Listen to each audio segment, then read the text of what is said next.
go by Hard Tuned on Bring a Trailer, and in the background is Bill Angeloni's 1955 MGTF 1500 Vintage Race Car. Like any properly prepared race car, it looks good from a few feet away.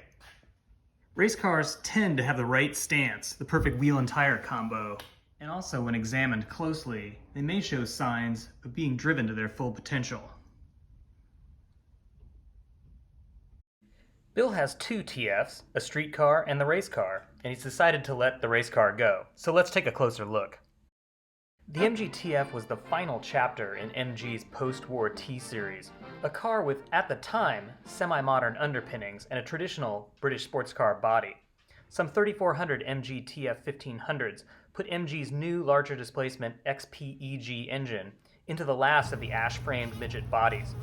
TFs were instantly pressed into track duty. Let's jump into the racing specs and modifications to this particular car. Brooklyn screens have replaced the windshield. Carpeting has been removed, while the interior side panels remain. There's a roll bar, a fire extinguisher, vintage 31 15-inch aluminum seats, a 6-point Willans harness set up for different shoulder heights on the harness bar. The stock steering wheel has been replaced with a slightly smaller diameter Motolita wheel. There's also a large low fuel light hidden in the driver's side glove compartment, and safety chains for the door latches.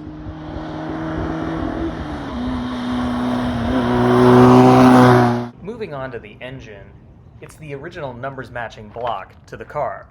It was fitted with a billet crank early in its vintage racing career in the 1980s. During Bill's ownership, the engine has been maintained by Huffaker Engineering in Sonoma, California. Huffaker is synonymous with the competition department of BMC here on the West Coast and British Leyland's factory efforts in the 60s and 70s with SCCA, Can-Am, and IMSA.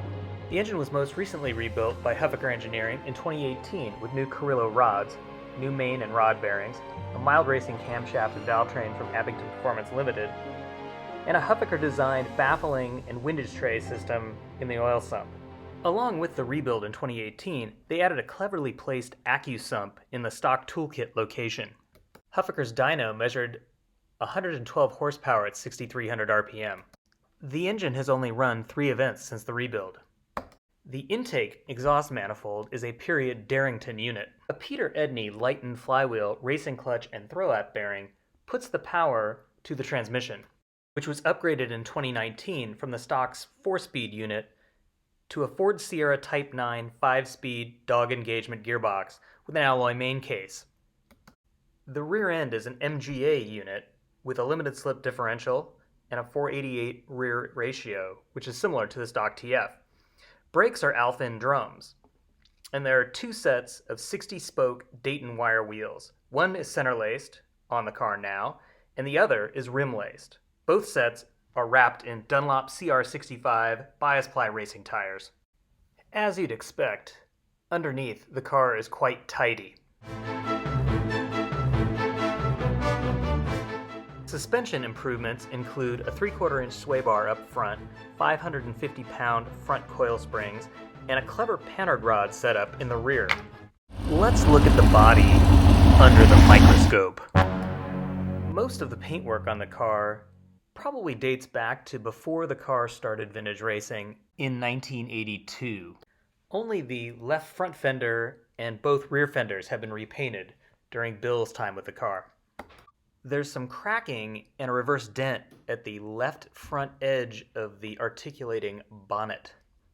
Here's Bill Angeloni's pro tip for all you budget-conscious vintage racers out there. That hood strap, Goodwill, women's department, a belt, $2. There are 2 small rock dings on the grille shell. These rough marks are from the weather stripping under the stock windshield. These are touched-up chips on the rear valance.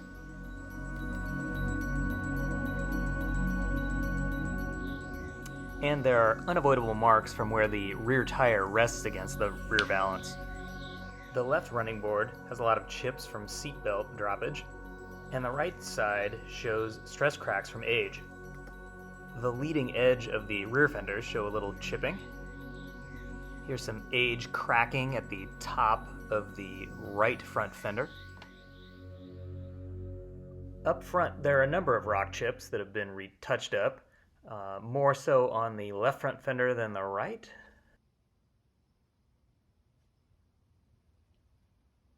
And the areas around the bumper mounts show some touch-ups as well.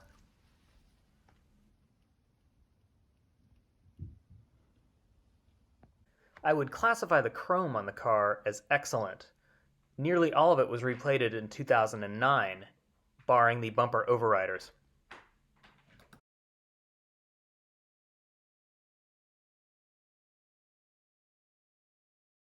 Both gas tank straps show some age cracking as well.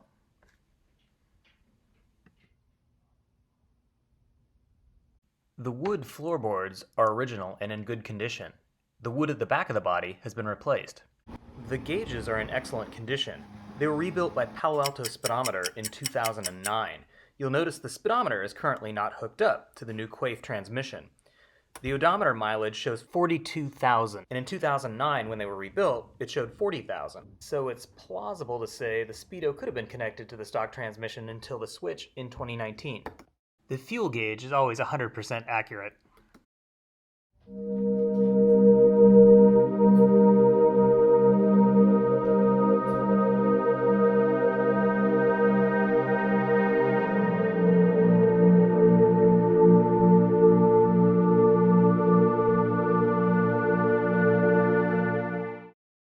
The earliest history of HDP 467958 is largely unknown. There's an unverified story that it was sold new from British Motors in San Francisco, but the trail picks up around 1980, when Kathy Martine, later Kathy Fox Downs of Fox Fabrique, the racing embroidery company that does suits, crew gear, and racing equipment bags, bought the car, street drove it, and vintage raced it between 1982 and 1989.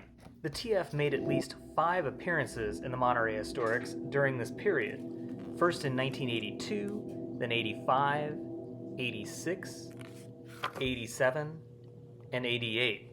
Mike Downs prepared the car and subsequently married Kathy.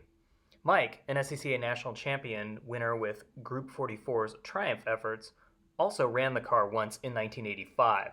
The car spent from 1989 to 2006 in storage, before the current owner, Bill Angeloni, purchased it with the intent on going vintage racing.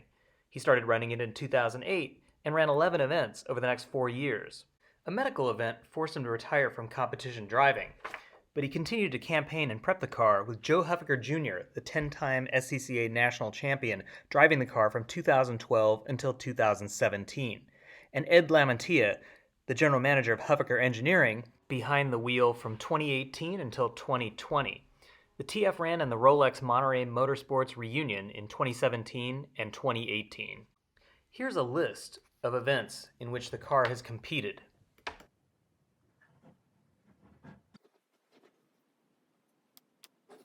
If you've made it this far, you'll be thrilled to find out Bill Angeloni's documentation of his 15 years with this TF is thorough and complete.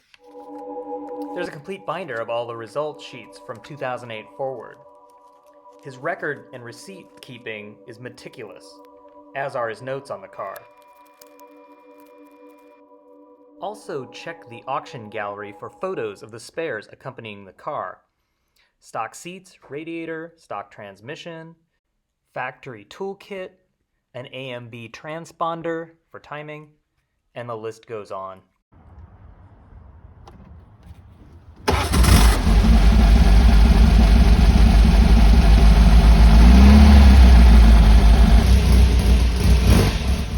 It starts easily and runs well when cold, shown here on 2 occasions.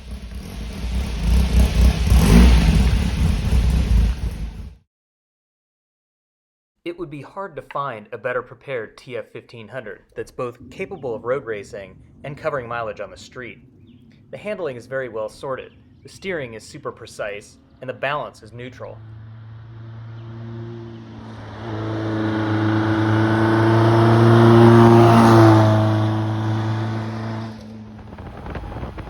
Check out the driving video to see it in action.